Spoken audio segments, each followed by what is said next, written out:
മനേറാസ് ബോക്സിലേക്ക് എല്ലാവർക്കും സ്വാഗതം. ഇന്ന് നമുക്ക് ടേസ്റ്റി ആയിട്ട് എളുപ്പത്തിൽ തന്നെ ഉണ്ടാക്കാൻ പറ്റണ ഒരു ബ്രേക്ക്ഫാസ്റ്റ് ആയിട്ടോ ഡിന്നറായിട്ടോ യൂസ് ചെയ്യാൻ പറ്റുന്ന ഒരു ഡിഷാണ് ഉണ്ടാക്കാൻ പോണത്. എളുപ്പത്തിൽ തന്നെ നമുക്ക് ഉണ്ടാക്കാം. അപ്പം അതിനായിട്ട് 1 കപ്പ് ഗോതമ്പ് മാവ് എടുത്തിട്ടുണ്ട്. എൻ്റെ കപ്പ് 250 ml കപ്പിലാണ് 1 കപ്പ് എടുത്തിട്ടുള്ളത്. നിങ്ങൾക്ക് അല്പം അളവ് കൂടിയാലും കുഴപ്പമില്ല. ഇതിലേക്ക് ഒരു 2 നുള്ള് സോഡാപ്പൊടി, അല്ലെങ്കിൽ ഒരു 1/4 ടീസ്പൂൺ, അല്ലെങ്കിൽ ഒരു 2 നുള്ള് അങ്ങനെ ഇട്ടാൽ മതിയാകും.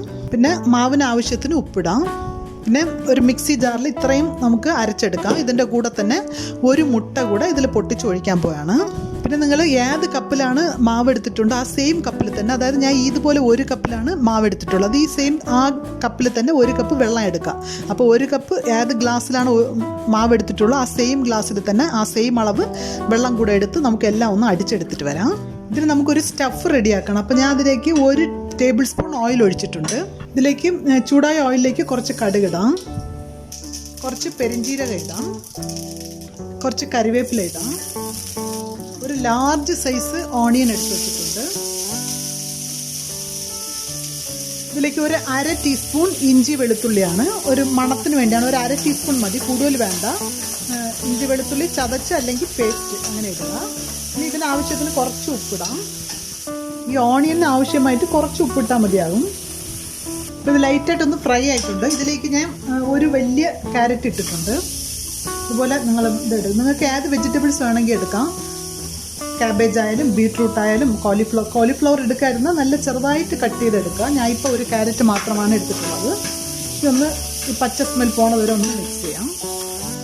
വെള്ളമൊന്നും ഒഴിക്കണ്ട, ഇതൊന്ന് പച്ച സ്മെൽ പോണത് വരെ ഒന്ന് ഫ്രൈ ആയാൽ മതിയാകും. ഇങ്ങനെ തന്നെ ഒന്ന് ഫ്രൈ ചെയ്താൽ മതി. നമ്മുടെ ക്യാരറ്റ് ഫ്രൈ ആയിട്ടുണ്ട്. ഇതിലേക്ക് കുറച്ച് മഞ്ഞൾപ്പൊടി ആഡ് ചെയ്യാം. ഇതിലേക്ക് 1 ടീസ്പൂൺ മുളക് പൊടി ആഡ് ചെയ്യുന്നുണ്ട്. ഇതിലേക്ക് ഒരു 1/2 ടീസ്പൂൺ ഗരം മസാല ആഡ് ചെയ്യുന്നുണ്ട്. ഈ മസാലയുടെ പച്ച സ്മെൽ പോണത് വരെ ഒന്ന് മിക്സ് ചെയ്യാം. വേറെ ഒന്നും വേണ്ട, ഇത്രയേ ഉള്ളൂ. നിങ്ങൾ പൊട്ടറ്റോ വേണമെങ്കിൽ പൊട്ടറ്റോ ഒന്ന് കുക്ക് ചെയ്ത് സ്മാഷ് ചെയ്ത് ആഡ് ചെയ്യാം. നിങ്ങൾ മസാലയുടെ പച്ച സ്മെൽ പോയിട്ടുണ്ട്. ഞാൻ ഈ ഫ്ലെയിം ഓഫ് ചെയ്യാണ്. ഇത് തണുത്തിട്ട് നമുക്ക് നമ്മുടെ സ്റ്റഫ് ആക്കാം. നമുക്ക് വെയിറ്റ് ചെയ്യാം കുറച്ച്. ഇനി നമുക്ക് മാവ് മിക്സ് ചെയ്തെടുക്കാം. ഇനി നമുക്കിത് കുക്ക് ചെയ്യാനായിട്ട് ഒരു പാൻ അടുപ്പത്ത് വെച്ചിട്ടുണ്ട്. ഇതിലേക്ക് 1 ടേബിൾ സ്പൂൺ ഓയിൽ ഒഴിക്കാം. 1 അല്ലെങ്കിൽ 2, അതായത് എല്ലായിടം ഒന്ന് നിങ്ങൾ റൊട്ടേറ്റ് ചെയ്ത് വിടണം. അപ്പം ഞാൻ മാവ് ഈ കൺസിസ്റ്റൻസിയിലാണ് മിക്സ് ചെയ്തെടുത്തിട്ടുള്ളത്. നിങ്ങൾക്കിപ്പോൾ 1 കപ്പൊന്നുമില്ല, സംടൈംസ് നിങ്ങൾക്ക് അല്പം കൂടുതലും ആകാം. മാവ് നിറച്ചെടുക്കുകയാണെങ്കിൽ ഇത് 1 to 1.5 അങ്ങനെ എടുത്തേക്കാം വെള്ളം. ഇപ്പോൾ ഈ കൺസിസ്റ്റൻസിയാണ് നമുക്ക് കേക്കിനൊക്കെ എടുക്കുന്നത് പോലെ, ദോശ മാവ് പോലെ എടുത്താലും മതിയാകും. ഇതാണ് ഇങ്ങനെ മിക്സ് ചെയ്ത് വയ്ക്കുക. അപ്പോൾ 1 to 1.5 വെള്ളം. നിങ്ങളുടെ ബ്രാൻഡ് അനുസരിച്ച് അല്പം കൂടാനോ കുറയാനോ സാധ്യത ഉണ്ട്. നമ്മുടെ ഓയിൽ നല്ല ഹീറ്റ് ആയിട്ടുണ്ട്. ഇനി ഇതിലേക്ക് മാവ് ഒഴിക്കാം. മാവ് എല്ലാം ഒഴിക്കേണ്ട, ഹാഫ് ഒഴിച്ചാൽ മതിയാകും.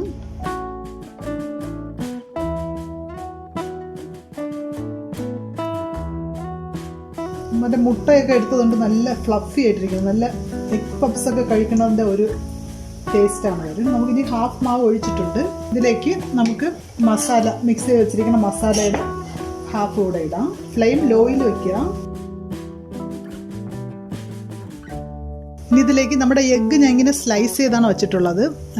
വേവിച്ച് 2 മുട്ട വേവിച്ചിട്ടുണ്ടായിരുന്നല്ല, അത് ഞാൻ ഇങ്ങനെ സ്ലൈസ് ചെയ്താണ്. 2 മുട്ട വേവിച്ചെടുത്തിട്ട് ഇങ്ങനെ നിങ്ങൾ സ്ലൈസ് ചെയ്തെടുക്കുക. എടുത്തിട്ട് അതെല്ലാം ഒന്ന് സ്പ്രെഡ് ചെയ്ത് വെക്കാം എല്ലായിടവും. എഗ്ഗ് എല്ലായിടും സ്പ്രെഡ് ചെയ്ത് ഇനിയും ബാലൻസ് ഉള്ള മസാല കൂടെ അതിൻ്റെ പുറത്ത് വയ്ക്കാം നമുക്ക്. അപ്പോൾ എഗ്ഗിൻ്റെ പുറത്ത് എല്ലാ മസാലയും സ്പ്രെഡ് ചെയ്തിട്ടുണ്ട്. ഇനി ഇതിലേക്ക് ബാലൻസ് ഇനി മാവിട്ടുണ്ട്, അത് ഒഴിക്കാം.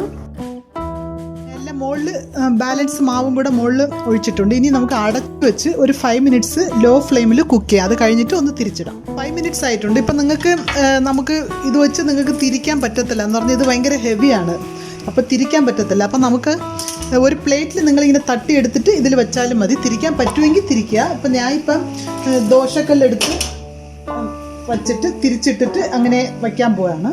അപ്പോൾ ഇങ്ങനെ വേണമെങ്കിൽ വയ്ക്കാം. നമുക്ക് ഫ്രൈ ചെയ്യുന്ന പാനിൽ തന്നെ ഇത് തിരിച്ച് വയ്ക്കണമെങ്കിലും വയ്ക്കാം.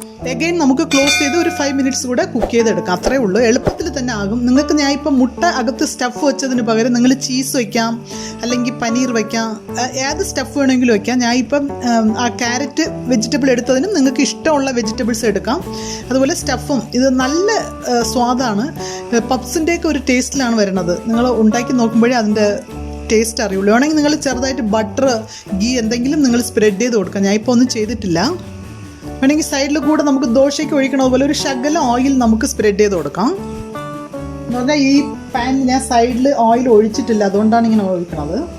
നിങ്ങൾ ഇതിന് പകരം ഗീ അല്ലെങ്കിൽ ബട്ടർ ഇട്ടാൽ നല്ല സ്വാദായിരിക്കും. ഇത് ലൈറ്റായിട്ടൊന്ന് ഇത്രയേ ഉള്ളൂ. ഒരു 5 മിനിറ്റ്സ് ഒന്ന് കുക്ക് ചെയ്തെടുക്കാം.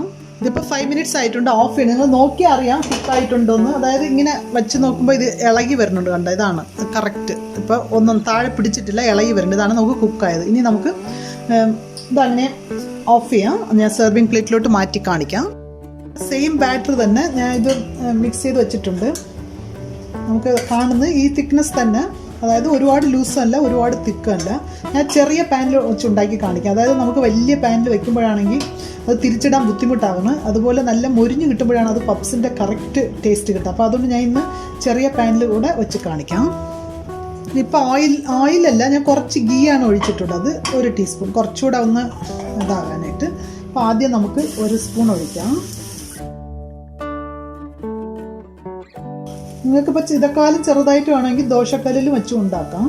മുകളിൽ കുറച്ച് സ്റ്റഫ് വയ്ക്കാം. ഞാൻ ഇന്ന് സ്റ്റഫ് ആണെങ്കിൽ ക്യാരറ്റ് അല്ല എടുത്തിട്ടുള്ളത്, ക്യാബേജാണ് എടുത്തിട്ടുള്ളത്. നിങ്ങൾ ഈ സ്റ്റഫ് തന്നെ വെക്കണം അങ്ങനെ ഒന്നുമില്ല. നിങ്ങളുടെ വീട്ടിൽ ആണെങ്കിൽ ബാലൻസ് ആയിട്ടുള്ള എന്ത് മസാല ഇരുന്നാലും അതും വയ്ക്കാം.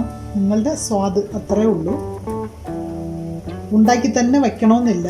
പെട്ടെന്ന് ഫാസ്റ്റായിട്ട് ആണെങ്കിൽ നമ്മുടെ കയ്യിലുള്ളത് തന്നെ നമുക്ക് വച്ചാൽ മതിയാകും.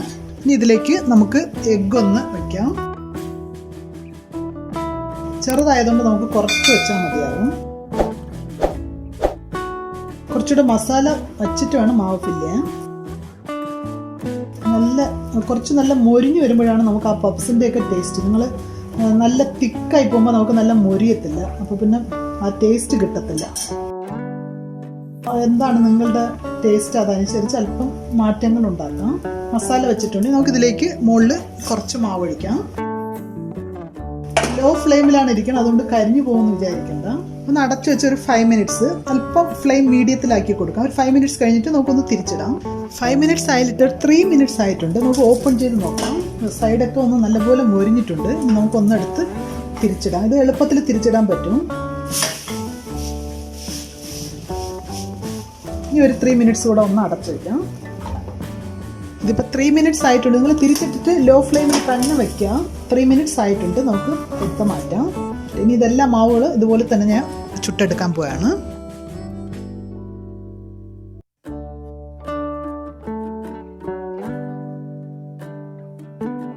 ഇപ്പം നമുക്ക് ചെറുതായിട്ട് ഉണ്ടാക്കിയത് കൊണ്ടുവന്നിട്ടുണ്ട്. എനിക്ക് വലുതായിട്ട് ഒറ്റ പീസായിട്ട് ഉണ്ടാക്കണേക്കാൾ ഇതാണ് എളുപ്പമെന്ന് തോന്നുന്നത്. അതായത് കഴിക്കാനും ഇത് നല്ല സ്വാദാണെന്ന് പറഞ്ഞാൽ നല്ല ക്രിസ്പി ആയിട്ട് നമുക്ക് മൊരിഞ്ഞ് കിട്ടും. പപ്സിൻ്റെയൊക്കെ ടേസ്റ്റിൽ തിരിച്ചിടാനും എളുപ്പമാണ്. അതുപോലെ നിങ്ങൾ ഈ 1 കപ്പ് മാവിൽ ഉണ്ടാക്കുന്നത് നിങ്ങൾക്കൊരു 2-3 പേർക്ക് നല്ലപോലെ കഴിക്കാം. നമുക്ക് അത്രയ്ക്കും ഫില്ലിംഗ് ആയിരിക്കും.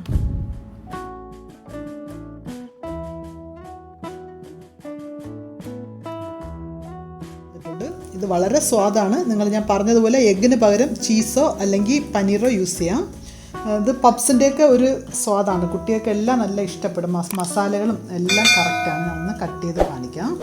അപ്പോൾ നിങ്ങൾ ഇത്രയും വലിയ പീസായിട്ട് വേണ്ടെങ്കിൽ നിങ്ങളിപ്പോൾ ചെറിയ ഇതായിട്ട് ഇതുപോലെ ഒഴിച്ച് എടുത്താലും മതിയാകും. അങ്ങനെയാണെങ്കിൽ നിങ്ങൾക്ക് തിരിച്ചിടാൻ എളുപ്പമാകും. ചെറിയ ചെറിയ ദോശ പോലെ എടുത്താൽ മതിയാകും.